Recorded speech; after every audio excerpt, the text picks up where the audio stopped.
Good evening and welcome to Spring Global on Western Spring Television. Now the headlines.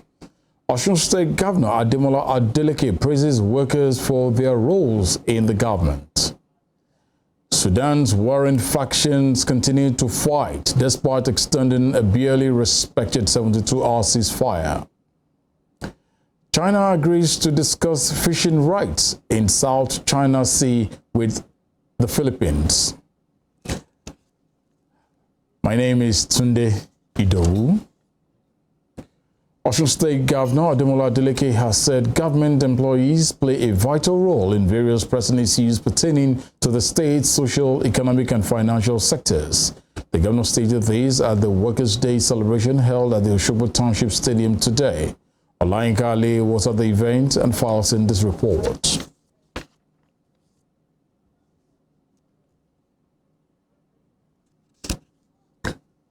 The year 2020 celebration was a spectacular one because it is the first in the history of the Ademola Adeleke's administration. The event was held at the Oshogbo Township Stadium, where the governor, Ademola Adeleke, joined thousands of Osun State workforce to celebrate with them and also emphasize on the importance and contribution of the workers towards building Osun State and Nigeria. Being the first May Day celebration in the Ademola Adeleke's administration, the governor will refer to himself as a comrade governor, has implored the workforce to join hands with him in building a prosperous future for the state. Before proceeding further, let me make an appeal.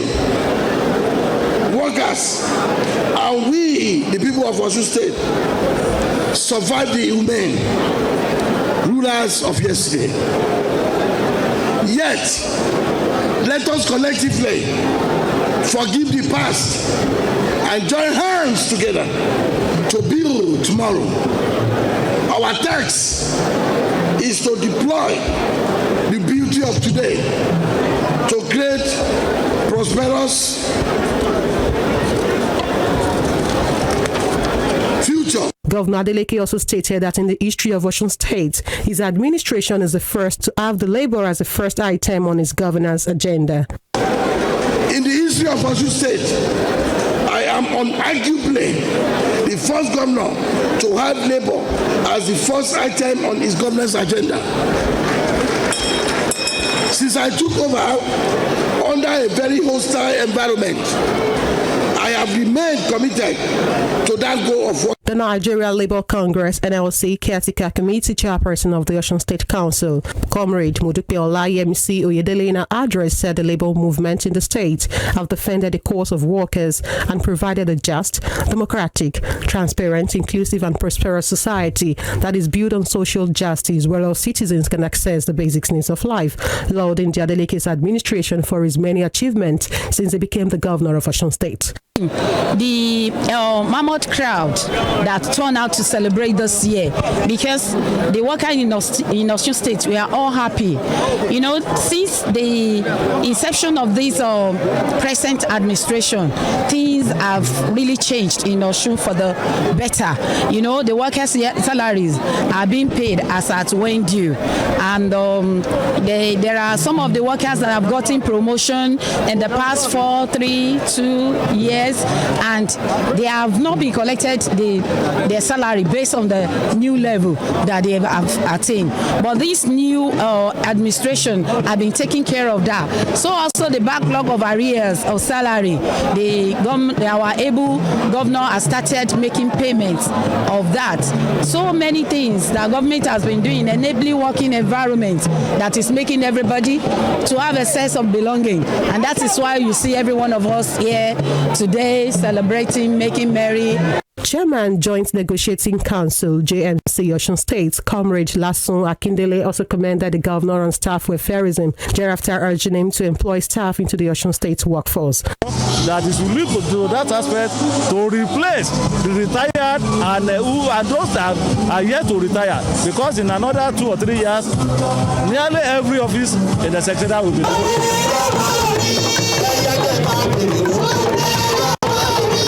Government employees play a vital role in various pressing issues pertaining to the state's social, economic, and financial sectors. Olayinka Ali, Western Spring Television News. In Africa, Sudan's warring factions continue to fight despite extending a barely respected 72-hour ceasefire that was due to end at midnight yesterday. The army and the paramilitary rapid support forces both said they will extend the much-breached ceasefire for a further 72 hours, with the RSF saying its decision was in response to international, regional and local calls. But dark smoke could be seen around the capital, Khartoum, despite the ceasefire. Sudan's rival military forces accused each other of fresh violations of a ceasefire on Sunday as their deadly conflict rumbled on for a third week despite warnings of a slide towards civil war. Hundreds of people have been killed and thousands wounded since the long-simmering power struggle between the Sudanese army and the paramilitary rapid support forces, RSF, erupted into conflict on April 15. Both sides said a formal ceasefire agreement, which was due to expire at midnight, would be extended for a further 72 hours, and a move the RSF said was in response to international, regional and local calls. The army said on Sunday it had destroyed RSF convoys moving towards Khartoum from the west. The RSF said the army had used artillery and warplanes to attack its positions in a number of areas in Khartoum province. The conflict has sent tens of thousands of people fleeing across Sudan's borders and prompted warnings the country could disintegrate, destabilizing a volatile region and prompting foreign governments to scramble to evacuate their nationals. The U.S. has sent a Navy ship to take its citizens, and Britain has announced it has arranged an extra evacuation flight from Port Sudan on the eastern Red Sea coast on Monday. Underlining the extent of the instability, Canada said it was ending its evacuation flights because of dangerous conditions. Saudi Foreign Minister Prince Faisal bin Farhan, whose government has played a part in mediating the ceasefires, met Burhan envoy, the Falah al-Harjali, in Riyadh and called for calm, the Saudi Foreign Ministry said. There have been reports of the experiences of people fleeing the hostilities at the port, as many fear there is no way out. Port Sudan is packed with people who have less lucky passports, including Yemenis, Syrians and Sudanese. Some 3,000 Yemenis, mainly students, have been stuck for weeks in Port Sudan. The Saudis are rescuing some Yemenis, but they are nervous about accepting large numbers, according to a security advisor trying to help them find a way back to their own war-torn country. The National Association of Nigerian Students, Sudan, said that 1,300 stranded Nigerians left Khartoum on Sunday. This was contained in a letter signed by the Public Relations Officer, NANT, Amal Pantami, on Sunday, but gave no details as to their destination. According to him, there were a total of 26 buses, and each bus contained about 50 people. He, however, sought the prayers of well-meaning Nigerians on the safety of their trip to Nigeria. At least 528 people have been killed and 4,599 wounded, the health ministry said. The United Nations has reported a similar number of dead, but believes the real toll is much higher.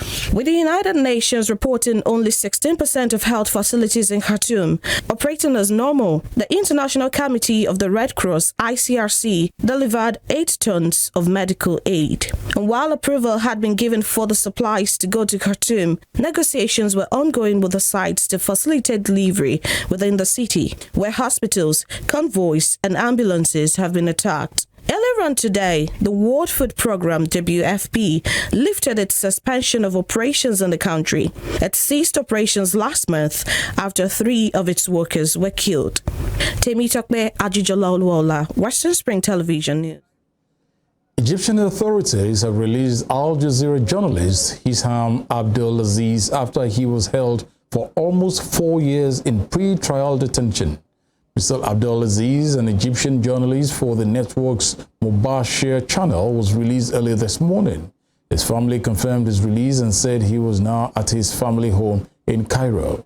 Abdulaziz was arrested in June 2019 after he was stopped while traveling from Qatar, where he was based, to Cairo for a family visit.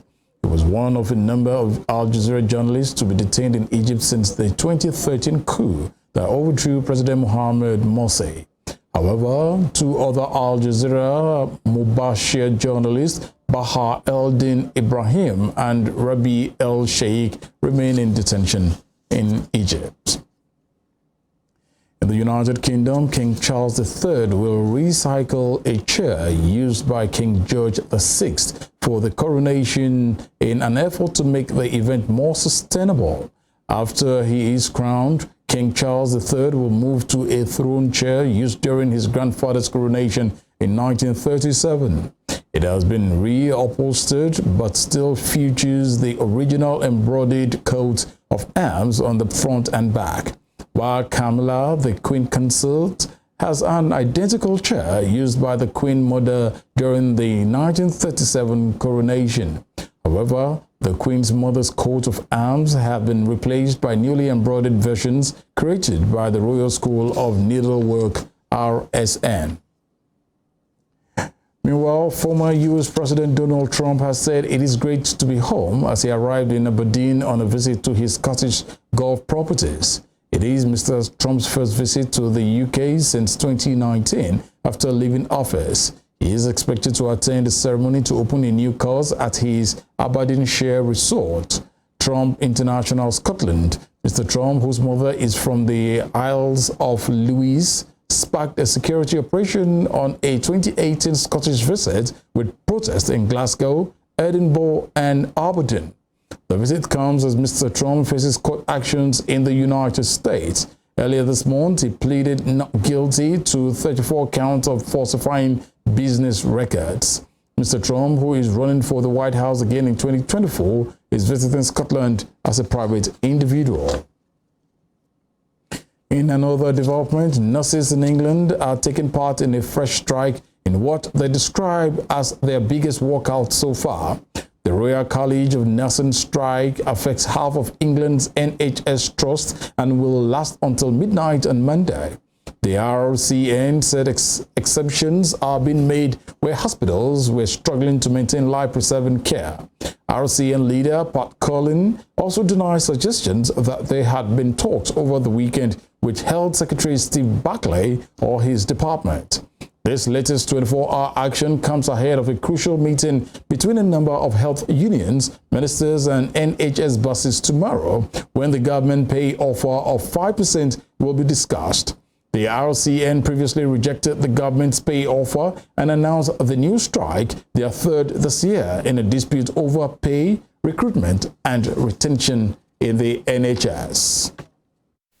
No, I have had absolutely no talks with Steve Barclay over the weekend. That's factually incorrect. I have had many conversations over the weekend with NHS England, but certainly not with Steve Barclay or his officials. Absolutely not. It ends by getting into a room and putting more money on the table for our brilliant nurses so they can get back to their work. We owe that to the nursing staff, but the Secretary of State owes that to the people of England so that we can make sure that the people that you've been contacted by on your programme is able to get the absolute care and treatment that our nursing staff wants to provide for them. We owe it to the people of England, we owe it to patients. We need to get our 7 million plus patients off those waiting lists, and we will only do that by doing the right thing for nursing and making sure that we can fill the 47,000 vacant posts in this country. Elsewhere in Europe, workers marched across France in anger at President Emmanuel Macron's increase in the retirement age this morning, with police firing tear gas in Paris and the western city of Nantes as protesters joined Labour Day rallies across Europe. Macron's popularity has plunged to near record low hits during the Yellow Vest crisis after he stared down trade unions and multi-sector strikes and lifted the retirement age by 2 years to 64. The move crystallized discontent against a president perceived by many as indifferent to their daily hardship. The leader of the hard-left CGT union, Sophie Bennett, said the pension reform had left President Macron isolated, while the head of the reform-minded CFDT trade union, Lauren Berger, said Macron's government had been deaf to the demands of one of the most powerful social movements in decades. And to the Russia-Ukraine war, Ukraine says its air defenses destroyed 15 out of the 18 missiles launched by Russian forces as Moscow intensifies attacks against its neighbor in recent days. Ukraine's commander-in-chief of the armed forces, Valery Zaluzhnyi, made this known in a Telegram post, noting that at least one person was killed and 3 others injured in the southern region of Kherson. The military also said 34 people, including 5 children, were injured in the attack on the Dnipropetrovsky region. According to officials in Kiev, no civilian casualties or destruction of residential buildings or infrastructure were recorded. Ukraine's air defense systems have been bolstered in recent months by deliveries of Western equipment, including the American Patriot missile system received in April. Elsewhere, voters in Uzbekistan have overwhelmingly backed constitutional changes that could allow President Shavkat Mirziyoyev to remain in power until 2040. Preliminary results show. The Elections Commission said this morning that more than 90% of voters in the Central Asian country backed the reforms. Turnout in the former Soviet country, where right groups said the government's authoritarian tendencies limit space for dissent, was about 85%. The constitutional amendment passed in yesterday's referendum will extend presidential terms from 5 to 7 years and allow Mr. Mirziyoyev run for 2 more terms when his current one ends in 2026. Although Tashkent's Western partners are unlikely to approve of the extension of Mr. Mirziyoyev's time in office, Uzbekistan's risk little given the West is seeking support from former Soviet nations in its effort to isolate Russia over the war in Ukraine. You're watching Spring Global on Western Spring Television. We'll be right back after this break.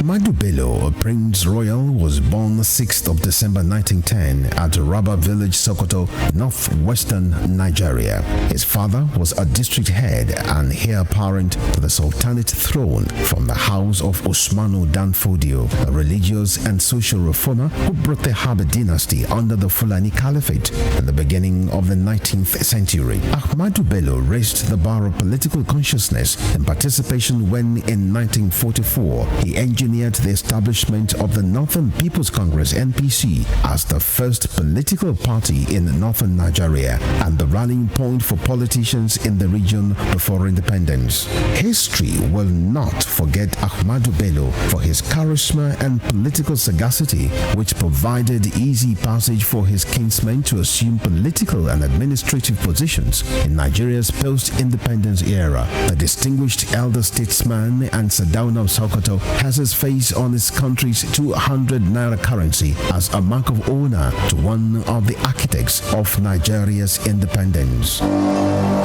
Western Spring Television identifies Ahmadu Bello as a watershed character in history.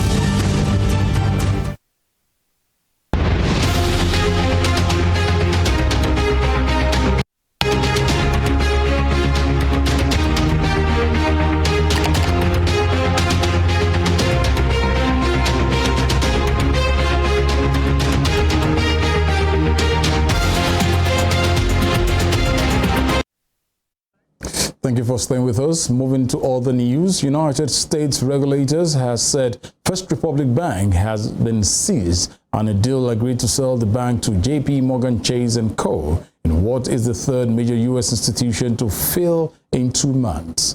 JP Morgan in a statement said it will take $173 billion of loans and about $30 billion of securities of First Republic Bank, including $92 billion of deposits, but it will not assume the bank's corporate debt or preferred stock. First Republic Bank shares tumbled 36% in pre-market trading, while its stock lost 97% of its value this year. JP Morgan was one of several interested buyers, including PNC Financial Services Group and Citizens Financial Group, which submitted final bids yesterday in an auction run by U.S. regulators.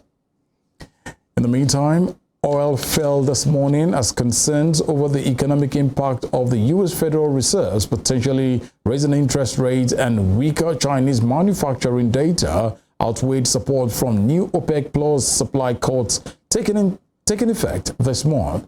The Fed, which meets on May 2nd and 3rd, is expected to increase interest rates by another 25 basis points. The U.S. dollar rose against the basket of currencies this morning, making oil more expensive for other currency holders. Brent crude fell by 1.5% to $79.12 a barrel, while U.S. West Texas Intermediate crude lost 1.3% to trade at $75.82. Weak economic data from China and the stronger dollar outweighed support from the voluntary output cuts of around 1.16 million barrels per day by members of the Organization of the Petroleum Exporting Countries and allies, including Russia. And to some sports stories, Ukrainian athletes will boycott this month's World Judo Championship in Qatar over concerns about Russians and Belarusian participation. The International Judo Federation decided to allow athletes from Russia and Belarus to compete as neutrals. The decision will allow judokas from these countries participate in qualifying for the 2024 Olympic Games. The Ukrainian Judo Federation said it decided not to participate in the event because a number of Russian judoka registered for the championship are active servicemen. The Judo World Championship is set to take place between 7th and 14th of this month. Last month, the International Olympic Committee recommended Russian and Belarusian athletes are allowed to compete under a neutral flag, but it has yet to make a decision on Paris 2024. And to some football stories, Arsenal manager Mikel Arteta says it took a while to get over last week's defeat at Manchester City. He said even though his side do not want to accept the defeat, they have to recognize the fact that City took the game to a different level, which they didn't reach. Speaking ahead of tomorrow's game at home to Chelsea, he disclosed that there is still work to be done. He noted that the title race was no longer in their hands, stating that what is in their hand is to try to win the games they have left. And that is what I like the most, is that even achieving that with 6 games to go, something I don't think has happened in more than a decade at this club. We're still not satisfied. We're still upset,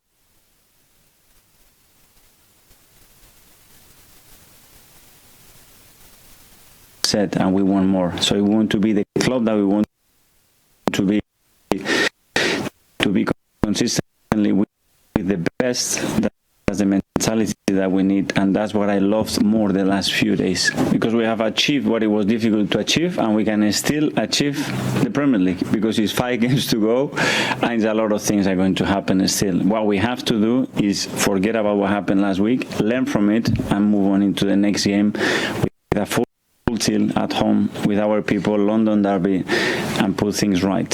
How many is 200? 247. So tomorrow, 248. This is what I want. Win tomorrow and be at the top. I don't think it's unfair. It's football. We are Arsenal Football Club. We have to be here to win every single trophy. This is the demands, the reality, what happened in the last 15 years. That's not the reality.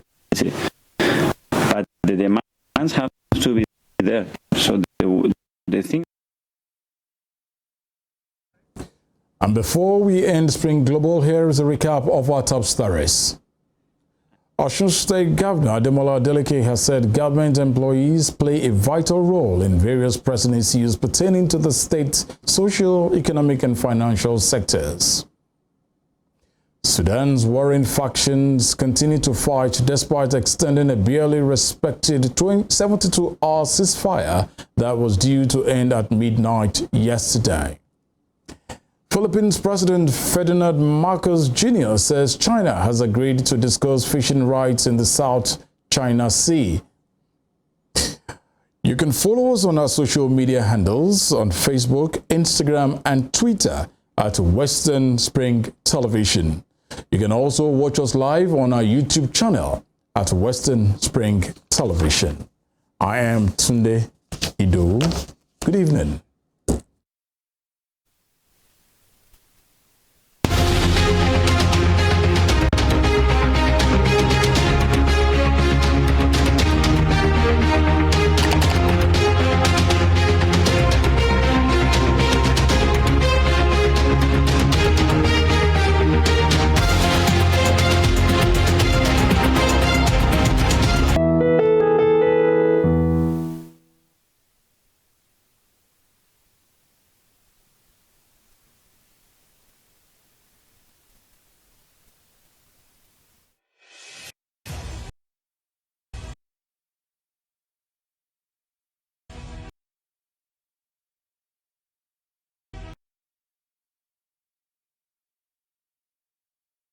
Can you more?